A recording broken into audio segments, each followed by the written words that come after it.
Assalamualaikum warahmatullahi wabarakatuh. Perkenalkan, nama saya Fahrul Zafrinda Prayogo, NPM 5214173 dari Jurusan Sistem Informasi ITS. Perkenalkan, nama saya Kautsar Al-Farabi, NPM 5214192 juga dari Sistem Informasi ITS.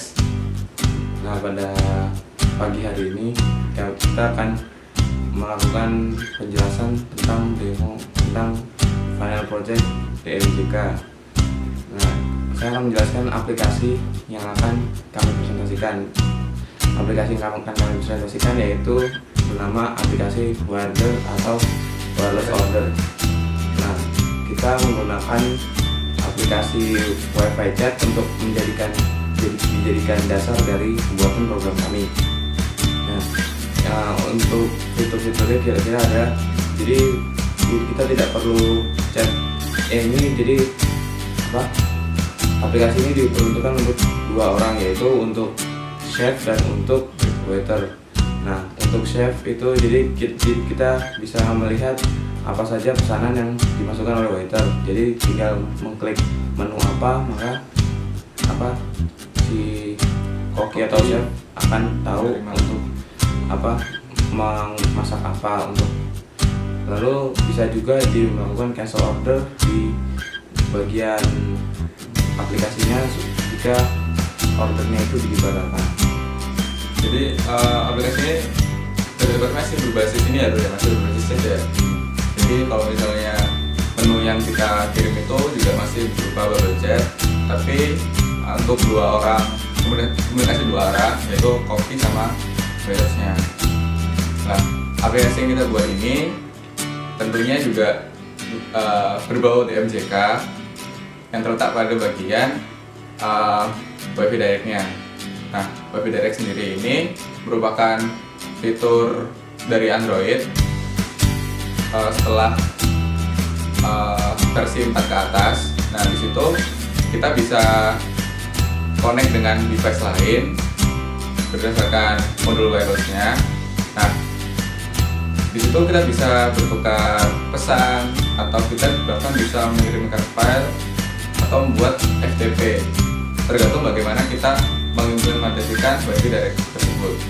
Nah, Wi-Fi Direct sendiri itu sebenarnya bisa dikatakan sebagai saingannya Bluetooth ya, soalnya dia kan teknologinya juga udah lebih baru, terus stabilitas sama ringnya juga lebih jauh. Maka dari itu Wi-Fi Direct patutnya sekarang udah bisa digunakan sebagai standar konektivitas peer-to-peer lah. Nah, ya pertama kita membuka aplikasi Wireless-nya dulu. Nah, terdapat splash screen Ya. dan langsung masuk ke menu utama. Nah, ini ada pilihan untuk Wi-Fi Direct option is currently disabled. Nah, jadi kalau misalnya Wi-Fi Direct-nya masih off, jadi kita harus mengaktifkannya terlebih dahulu. Karena kita harus mengaktifkannya. Nah, kita masuk ke settings Wi-Fi, kita nyalakan. Di situ juga kita nyalakan juga. Nah, lalu ada Wi-Fi Direct. Lalu kalau di sini ada di advanced settings Wi-Fi Direct. Nah, kalau misalnya sudah connected, ini saya akan pairing dengan dua device ini. Lalu kita bisa kembali ke aplikasinya. Nah,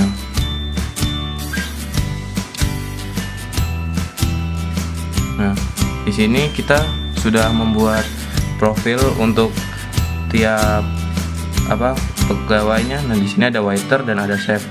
Nah, untuk cara mengganti nama profilnya ini kita bisa klik view sini, lalu klik settings. Nah, di sini ada username, kita klik username, maka kita bisa mengganti nama username-nya. Nah, lalu di sini juga ada di sini juga ada fitur notification. Jadi kalau ada pesan masuk langsung muncul di status bar sini. Bisa di set on atau off. Nah, setelah itu sekarang kita coba untuk mengirim pesan. Nah, jika kita membuka chat di sini, maka di sini ada menu masakannya yang kita mau order. Di sini ada nasi bebek, nasi ayam, nasi goreng, es jeruk, dan es teh. Lalu di sini ada cancel order. Jika kita klik nasi bebek, maka di sini akan klik nasi bebek. Begitu juga sebaliknya, kita klik nasi ayam akan muncul nasi goreng muncul. Lalu kalau kita cancel order juga akan tulisan cancel order. Cancel order itu berarti komen untuk save-nya untuk meng-cancel atau membatalkan orderan yang sebelum-sebelumnya. Nah, itu untuk fitur dari chat ini. Terus kitnya juga bisa clear display untuk menghapus pesannya. Lalu di sini ada tab history, dimana kalau misalnya tab history ini saat waiter chat yang user satunya sudah tidak terkoneksi dengan wifi direct, maka akan masuk ke tab history. Tab history ini bisa membaca chat yang sebelumnya. Jadi kalau misalnya kita lagi nggak connect, kita tetap bisa ngeliat sebenarnya tadi tuh udah ngapain aja sih, udah pesan apa aja sih tuh. Lalu nah ini ada about, ini ada profil kita. Nah, selanjutnya kita akan membahas tentang detail tutorial pembuatan aplikasi ini. Nah, pertama-tama Main screen activity ini kayak jadi tempat dimana pada main screen aktivitas-aktivitasnya. Nah, nanti metode ini akan dipanggil di Android Manifest ini. Kalau kelas ini kalau misalnya nggak dipanggil di Android Manifest, nggak akan bisa jalan. Nah, di sini yang kita mengerti yang ini ada on create itu waktu awal ini nggak sih? Waktu awal dia buat suatu jaringannya. Nah, di sini kan juga ada. Nah, dia manggil ini chat search screen frag. Jadi kan dia masuk ke create, soalnya pada awalnya tuh dia masuk ke ini halaman chat search screen. Terus habis itu nah ini ada on resum. On resum ini kalau misalnya aktivitas chatnya itu kita back terus kita keluar. Nah di situ waktu kita kembali lagi itu masih ada itu di sini. Nah, terus di sini ada ini on create option menu. Nah, di on create option menu ini dia tuh ini kayak mendeklarasikan kalau misalnya salah satu fungsi action atau fungsi itu dilakukan, dia bakal ngapain. Nah, ini kalau misalnya settingnya diklik, nah kalau misalnya app-nya itu di exit, dia bakal melakukan ini kill. Nah, kill di sini berarti dari memori dia akan dibuang secara tidak langsung. Jadi kita udah nggak pakai aplikasinya lagi, exit aplikasinya. Nah, terus kalau misalnya ini delete all history-nya diklik, dia bakal ini end history frag delete all history. Jadi dia bakal nge-delete semua history yang sebelumnya udah ada. Nah, terus di sini ada metode show alert. Nah, show alert ini kita pakai di saat kita ngeklik tab about. Jadi kalau misalnya kita klik about yang tadi kita di pertama jelaskan, di sini ada masuk keluar informasi dari kreatornya. Nah, nama fungsinya di sini tuh alert dialog ya kalau misalnya di Android. Ada set positive button itu. Nah, di sini set positive button. Jadi kalau misalnya kita sebenarnya ada 3, ada positif, negatif, sama netral. Nah, positif, negatif, netral itu sama aja yes, no, sama cancel. Nah, di sini kita menggunakan set positif button karena kita cuma menyediakan satu button aja. Nah, kalau misalnya diklik diklik buttonnya ini, nanti dia akan melakukan apa? Dialog dismiss. Kalau dismiss dialognya itu dihilangi. Jadi kembali ke layar sebelumnya. Nah, di sini tadi itu kan di halaman awal kita itu ada dua kan, ada chat sama history. Nah, semua itu juga diatur di sini. Public int get count, return to, itu berarti kita nanti ada 2 halaman yang bisa dipilih tergantung keinginan kita. Nah, terus ini ada posisinya. Terus ada case 0 ini isinya chat. Nah, terus yang case 1 isinya history. Nah, atau uppercase ini maksudnya ini depannya dibesarin ininya hurufnya. Nah, terus di sini get pref ini untuk menampilkan preference yang udah disimpan. Jadi kan kalau misalnya tiap chat itu kita mempunyai preference masing-masing ya, dari chat room accumulation serial number, yaitu nomor uniknya, terus username, unique ID. Nah terus ini kan ada is not notify on new message, ini kan ada settingannya, jadi ada yang kita ada notify apa enggak. Terus ada refresh rate-nya dari jaringannya sendiri itu berapa milisecond.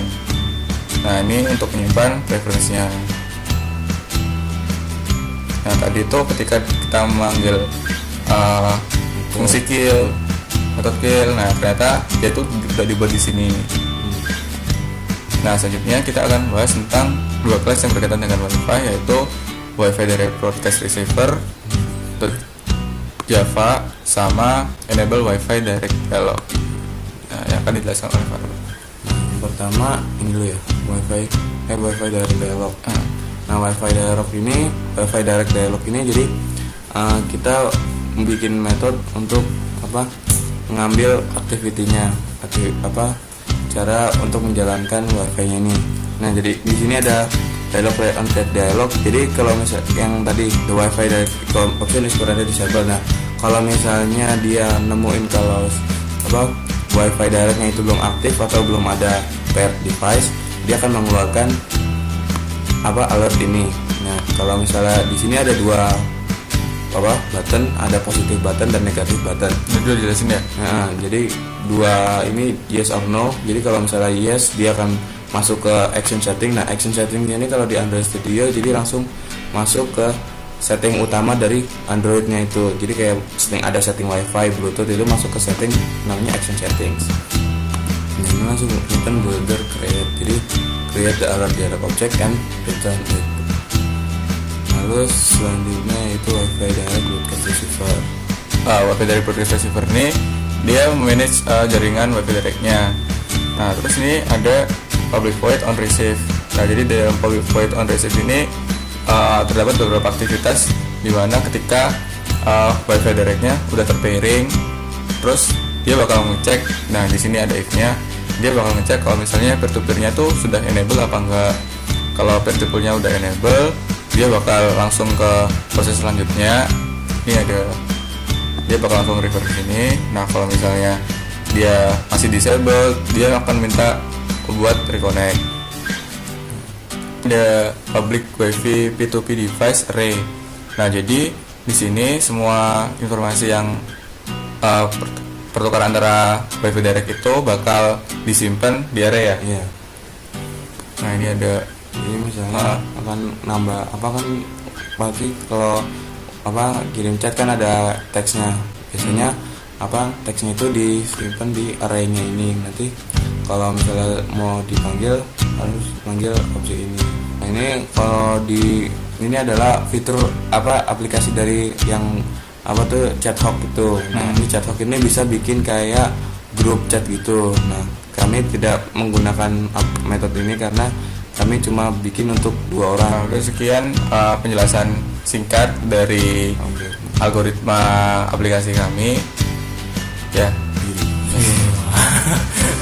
Nah selanjutnya kita akan membahas tentang kelebihan dari aplikasi yang telah kita buat, atau lebih tepatnya kita modifikasi ya.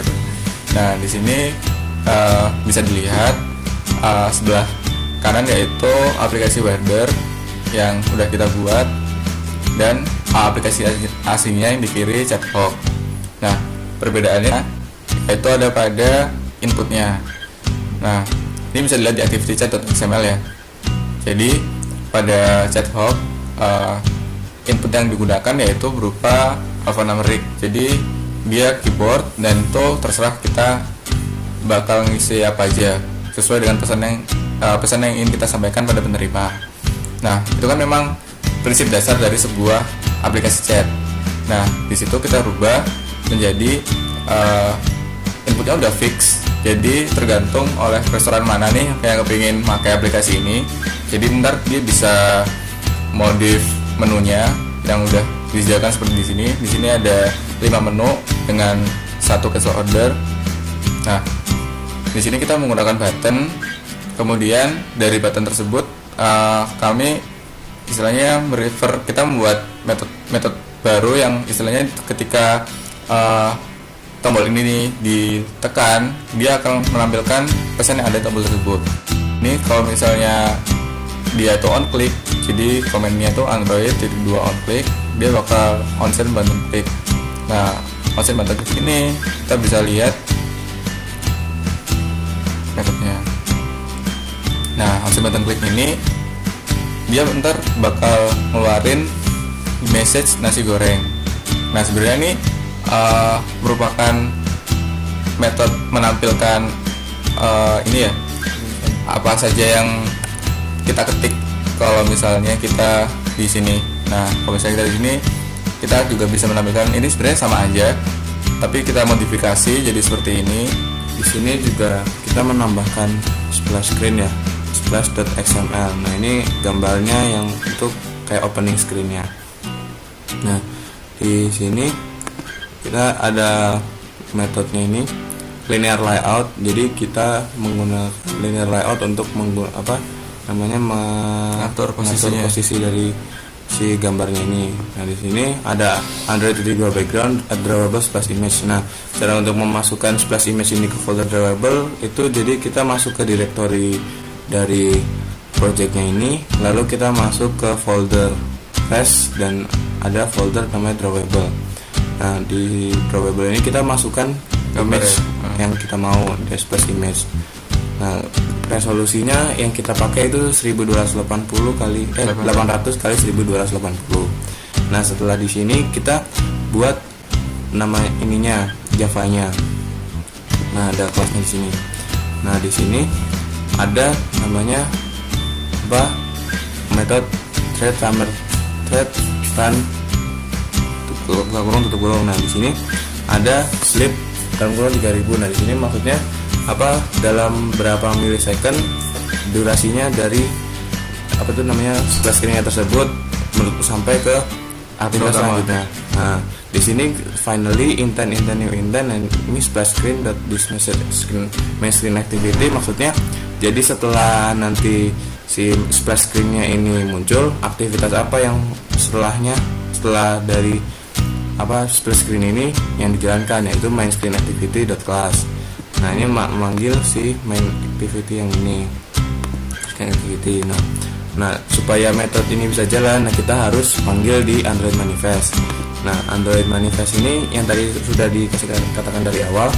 Di sini ada namanya Android name splash screen. Nah, kita menambahkan activity di sini karena ini splash screen akan dijalankan pada paling awal aplikasi setelah diklik launcher dari launcher ini diklik, lalu dia akan masuk ke splash screen-nya. Setelah splash screen, dia akan masuk ke main screen activity.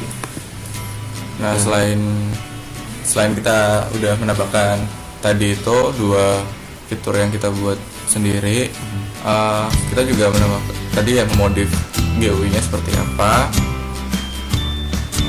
Nah, kemudian kita juga tadi sudah dijelaskan sih, kita juga sudah menambahkan tombol about untuk istilahnya mengerti siapa pembuat dari aplikasi ini. Ya, dan terus kita juga membuat pengganti tombol refresh yang ada di screen. Ini termasuk perubahan gitu. Icon ini dari tombol button ini. Nah, tombol button di sini bisa dilihat di ini sih, bisa di chat hub juga ada. Di chat hub dia bakal kayak gini. Jadi dia sebenarnya button ya, terus akhirnya button itu diganti sebagai PNG. Nah, itu sih kelebihan kecil yang kita bisa tambahkan ya. Sekian dari penjelasan dari aplikasi Weather. Kurang lebihnya mohon maaf. Assalamualaikum warahmatullahi wabarakatuh.